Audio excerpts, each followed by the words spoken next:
Welcome to We Chat Divorce, brought to you by My Divorce Solution and hosted by myself, Karen Chellew, Legal Liaison, and Catherine Shanahan, CDFA. On these special explainer videos, we answer the top questions about divorce, giving you clarity and confidence as you navigate the process. Thank you for joining us today as we talk about how the MDS financial portrait is different from the discovery process in divorce. One of the key questions we get from new and potential clients is, wait, does my attorney do this? Why should I prepare when my attorney will do this anyway? So today we're going to break that down for you. We'll cover all that and more. When we wrap, you'll feel confidence with the importance of financial preparation in divorce. Now let's get to it. Karen, let's start with the divorce process as far as litigation and the discovery of that. Can you explain to our listeners what actually discovery means? Sure. That's one of the hot topics when you begin the divorce process in litigation. And in mediation, it's just called financial discovery, but it's really about collecting the documents that make up your marital estate. It can be a very expensive part of the divorce process. And as I tell most people, it is the most expensive piece of litigation. From my perspective as a non attorney, one of the reasons there is a discovery process is to ensure that both parties have access to the same information that allows each party to negotiate a fair agreement as part of the divorce settlement. When a couple is in litigation, discovery can include words like documents like interrogatories, requests for production of documents, depositions, subpoenas. The more activity in this area and the less cooperation between spouses, the higher the legal fees for both parties. Some attorneys, just as a matter of course, the moment divorce is filed, they just send out discovery, irrespective of what they already have in hand. Yeah, I always, excuse me, I always say, why do we need two attorneys collecting the same data? Why do we need two attorneys collecting the same documents? Why can't it just be our process, which is why we do that in our process. We allow both parties to just give us the documentation, but we often hear from an attorney, no, don't give that piece of information. Like, why would they say that? Well, so attorneys are mandated by rules and procedures and insurance policies that, really regulate how they represent clients. And I know this from my 30 years of experience as a business manager in a litigation law firm. Their scope of ability to go outside those lines is very limited. So in order to protect themselves and in order to do what they call due diligence, they have to take all these steps, even if it's not to the benefit of the family. And I say not to the benefit of the family because they have to cover all the bases, whether or not both spouses want that done or not. So their role is to protect, enforce, and advocate for you. And when they're helping prepare, that's where the lines get blurry. Yeah, I'm not going to argue with you there because I want to, but I'm Mhm. not going to because I get that from the protection standpoint. But why, if you have two parties that want to work together for the most that they can, and that Mhm. is just sharing information. I get some people don't want to share the information; they want to play the system. But if they Mhm. want to share the information and they ask their attorneys to take a break, they're going to work with their spouse to gather the information and then get it back to you. Why would an attorney oppose to that? Well, there could be a couple reasons. And, we do have attorneys that will take that role of listening to the client, using the financial documents that they have in hand, and feel confident in representing in that space. Um, but attorneys in the industry is just accustomed to not having informed clients, and their clients don't know that they have the authority to go to their attorney and say, look, my spouse and I, we've worked together, or I've worked with my divorce solution, and I am confident in what this marital estate is financially. And this is what I want. And I understand the financial impact. And I would like to try to settle and negotiate this case before litigating in the discovery space. You can say that people don't understand it, Mhm. but that then goes to way back when you hire an attorney. knowing the right kind of questions to ask so that they understand your goals in the divorce process. And that's probably a whole different divorce explored. Yeah. So we have consults or we have new clients, and they if they have attorneys already engaged, they'll say, "Well, let me talk to my attorney because doesn't my attorney do this?" Mhm, Don't they give the financial clarity that you're going to be giving? mhm. How do you answer that? Well, a lot of people have trouble translating financial preparation and the financial portrait to their attorney because it's a very unique process. As a matter of fact, I think My Divorce Solution is the only company we know of that develops it as comprehensively as we do because we link the financial analysis with the development and the um, obtaining the key and supporting documents. So I don't think there's another company out there that does it. So they have trouble understanding what we do in the first place. So then they conclude that we're helping our clients build out a financial disclosure, which most couples understand that that's one of the first documents you fill out. And that's where you're filling out your income and expense, your assets and debt. And they hand you the document, you fill it out, and then their paralegal types it up. So they think that that's what My Divorce Solution is doing. And so on that premise, well, we do that. And on that premise, we collect the documentation. So I think there's the disconnect. And also, frankly, some attorneys don't really feel comfortable with other divorce professionals in their space. There you When it have comes, it. yeah, When when you it making comes, that yeah, statement, it really gets my insides going. And that's not right. And that you mentioned earlier about being an informed client and going to your attorney, it's a much mhm, different interaction. Even as I always say, when you personally attend a meeting with our clients and their attorneys, it's a very different conversation they say to us than when they're on there alone. it That should not is. be. It is because there's a lot of reconciliation to do relative to the litigation process and how the advocacy and the financial analysis is being integrated into that legal advocacy or the legal process. So many times cases get off the rails because one spouse will start really making noises or requirements about, well, we need an appraisal on a house. So all of a sudden, everybody's moving to, well, we have to get business valuations, we have to get appraisals. And so we're back here with our client saying, well, wait a minute, we actually need to get village rules about who's paying support and how are we paying the bills and getting some foundational decisions made before rushing to hire forensics and hire these evaluators because at this moment in time, most of the time, the documentation needed to get the appraisals and the business valuations doesn't even exist. No one's taken the time to collect it, organize it, and understand it. Yeah. And that's expensive because you go down roads that you may not have to go down, or you're hiring all these people that you may not have to hire to do what we don't know, right? Right. You don't know until you have all that information. So a lot of times people think that their attorneys will give them the financial clarity they need.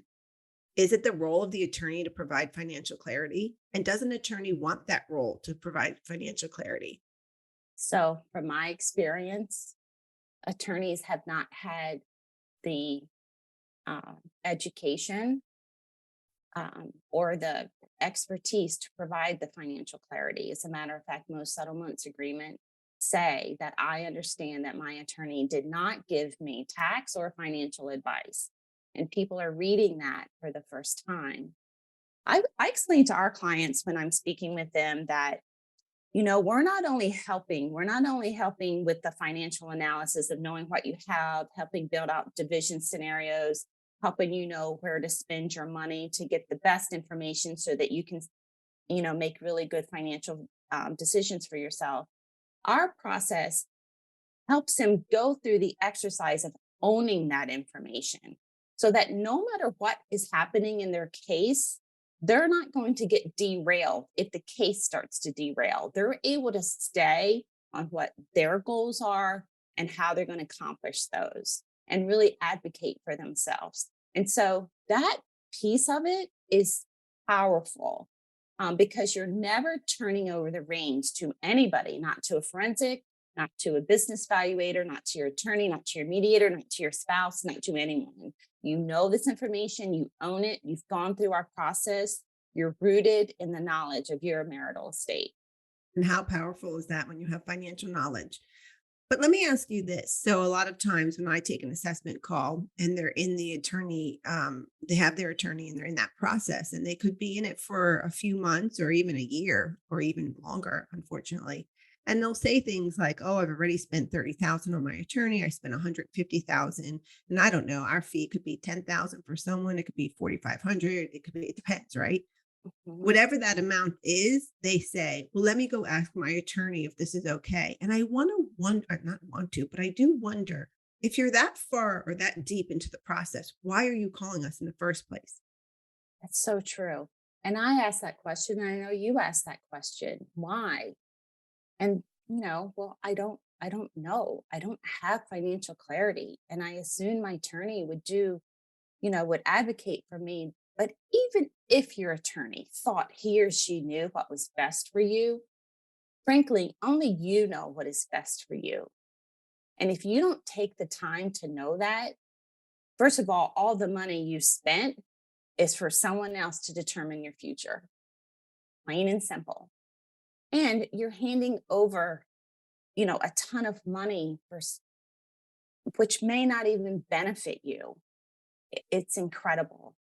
And you don't need permission. Again, let's just go back and say that you do not need permission to get financial clarity from your attorney. You do not need permission. If you need it, you need it. And if you're in the process and you're even calling us or taking an assessment, there's a reason for that. Somebody's telling you to stop, pause, and get the information that you need.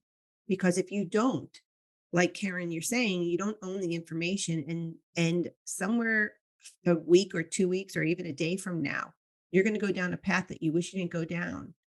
So you need to have that financial clarity, and nobody has a right to tell you that you don't deserve it. That's so true. And here's the beauty of our work, because when we help clients collect the documentation, it's all tagged, inventoried, and organized, and the financial analysis applied to it. So you're bridging that gap there. So when you have that, anytime you need a document or anytime you need to refer back to an asset and what that means to you and how you can negotiate it is all in one place, all at the same time, and you know it. Now, let's compare that with an attorney's invoice that I just reviewed last week. 2 months in, $30,000 had gone right out the door. And I broke it down for the client to help her understand how her $30,000 had been spent. So it was spent on three attorneys, the main attorney, a paralegal, and associate, all billing for every single email, each one of them billing to discuss that email. So that was a huge part of those invoices. Everybody emails all day long. You, as a client, everything that comes up, you're emailing your counsel, right? Because you don't know what's an emergency. You don't know what can wait. You don't know. So you're sending all these emails, and every one of them is being billed in this situation by three people. Now they're going to a support conference. So whatever information has been provided by client, all three of them review, they discuss, and then they go to court. All right. So they get a number that's to her detriment. It's not. It should not have even been decided in any event.